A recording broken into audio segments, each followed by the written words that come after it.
Vous voulez mettre en place un money management fiable ? Vous voulez connaître des stratégies de trading simples mais efficaces ? Alors achetez mon dernier livre, Maîtriser la bourse, un livre indispensable pour réussir en bourse.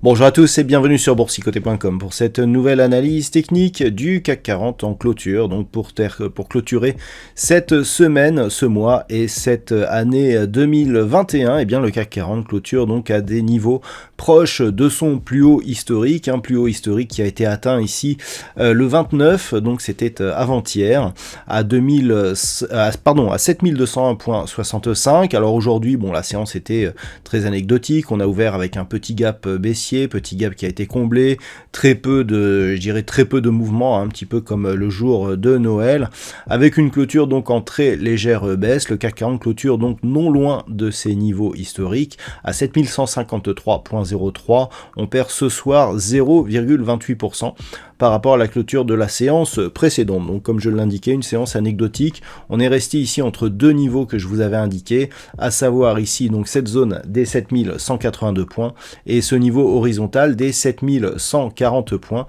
qui, ceci dit, a fait office de support pour la journée puisqu'on a marqué un point bas à 7139,60. Du point de vue des indicateurs techniques, nous sommes dans une configuration donc de perte de dynamique, comme depuis quelques jours au niveau des histogrammes du MACD. Le RSI, quant à lui, se stabilise sur des niveaux proches de sa zone 60 et comme vous pouvez vous en douter, on a très peu de volume aujourd'hui, ce qui était attendu. Alors avant d'aller plus loin, je vous propose une vue sur le CAC 40 en hebdomadaire. Voilà, pour constater que, on clôture d'un point de vue hebdomadaire sur un plus haut historique, donc deux clôtures hebdomadaires, puisqu'on n'avait jamais clôturé si haut en fin de semaine. Ce qui est intéressant, c'est de constater que cette zone ici des 7080 points, après avoir été résistant ici sur toute une série de bougies, reste support, un petit peu comme la bougie du précédent record que nous avions eu donc au milieu du mois de novembre, et donc on a ici cette continuité haussière avec un quasi-contact ici avec la bande de Bollinger supérieure, une moyenne mobile 20 exponentielle qui a bien évolué comme une zone de support mobile par rapport à la tendance, et on a donc cette clôture ici qui termine bien cette année. Si on affiche les indicateurs techniques, alors on est dans une certaine neutralité ici au sens des histogrammes du MACD, mais avec un mouvement légèrement haussier. On a une divergence baissière sur le RSI, puisque si on élargit le graphe, on a ici une succession de points hauts qui est donc qui évolue d'une manière positive, avec une succession de points hauts ici sur l'indicateur qui évolue d'une manière négative. Donc c'est une configuration ici aussi de perte de dynamique, mais une dynamique qui reste haussière, puisque nous avons ici toujours une succession de plus haut et des points bas qui vont aussi de plus en plus haut. Donc cette configuration, elle nous indique que la semaine prochaine, c'est cette zone des 7080 points qu'il va falloir surveiller, puisque c'est la nouvelle zone de support ici, 7082 même, que l'on pourrait surveiller donc sur l'évolution prochaine. Et puis naturellement, tant que l'on reste au-dessus, on peut s'attendre à de nouveaux plus hauts historiques, donc dès le début de l'année 2022. Alors, vu qu'on en est là, je vous propose une petite rétrospective de l'année vue en mensuel. Alors déjà en hebdomadaire, ce qui est intéressant de constater, c'est que pour 2021, vous voyez que on a, donc début 2021, c'est ici, on a quasiment fait, donc d'un point de vue hebdomadaire, toute l'année, donc au-dessus de la moyenne mobile 20 exponentielle. On n'a eu aucun contact ici avec la bande de Bollinger inférieure sur donc cette vue hebdomadaire. Ce qui, alors c'est assez unique, on a eu une année 2021 très forte, très fortement haussière, et lorsque l'on regarde ici, on mesure un petit peu ce qui s'est passé, c'est avoir une évolution vraiment unidirectionnelle où tout s'est fait à la hausse. On a eu une petite phase ici d'hésitation, mais on a conservé ici cette zone de support des 6422 qui était une zone de support majeure, et on a continué ici à aller de l'avant. Donc c'est assez rare ici, hein. Je dirais même que c'est unique en termes d'évolution.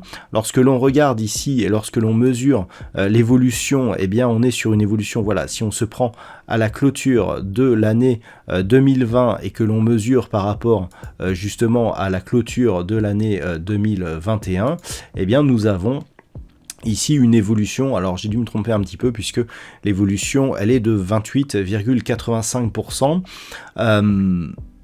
28,85% de gains dans l'année, c'est un record, hein, tout simplement, et c'est surtout un record mondial. Parmi tous les indices mondiaux, eh bien le CAC 40 est celui qui a évolué le plus. On est devant les indices américains, on est devant l'indice allemand. Alors effectivement, je dirais le CAC 40 a été tiré par le luxe, et c'est vraiment au niveau de cette année, eh bien un record, hein, sur le CAC 40, et donc une très bonne année sur l'indice parisien que nous venons de vivre.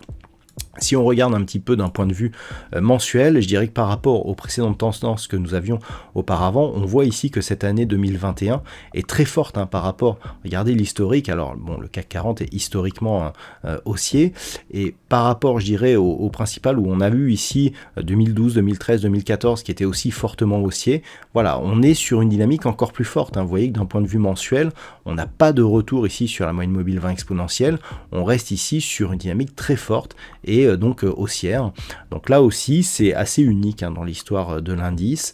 Il faut remonter à loin pour trouver je dirais des phases de hausse aussi fortes que celle-ci, et cela nous montre que on est dans une tendance de fond qui reste forte. Certes, on est tiré par le luxe, mais aussi par d'autres, d'autres secteurs industriels, et ça pourrait continuer donc durant cette année. Alors maintenant, revenons sur la vue daily. Comment donc entamer cette nouvelle année ? Donc on a ici le niveau des 7080 points qui continuera à jouer, puisque tout simplement la moyenne mobile 20 exponentielle, eh bien, va converger vers ce niveau.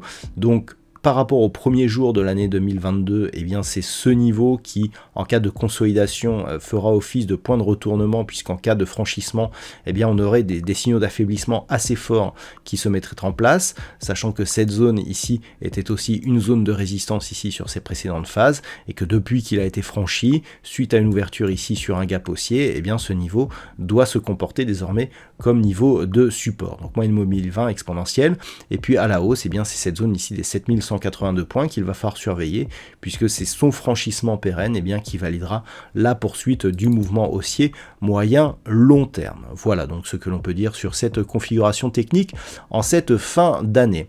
D'un point de vue statistique, alors la semaine prochaine, d'un point de vue statistique, elle est haussière, puisque nous avons une probabilité d'évolution à 53%, donc qui est haussière. C'est assez équilibré en termes de pourcentage. Par contre, le potentiel, lui, il semblerait qu'il soit assez fort en début et en fin de semaine. Bon, on n'a pas une conviction exceptionnelle, mais ça reste tout de même fortement orienté à la hausse, donc à partir du niveau d'ouverture de lundi prochain. Voilà, donc je profite de cette dernière analyse pour vous souhaiter à toutes et à tous, et par avance, mes meilleurs vœux pour l'année 2022, de bonnes fêtes de fin d'année, et on se retrouve donc dès l'année prochaine pour de nouvelles analyses techniques, toujours sur le site boursicoté.com.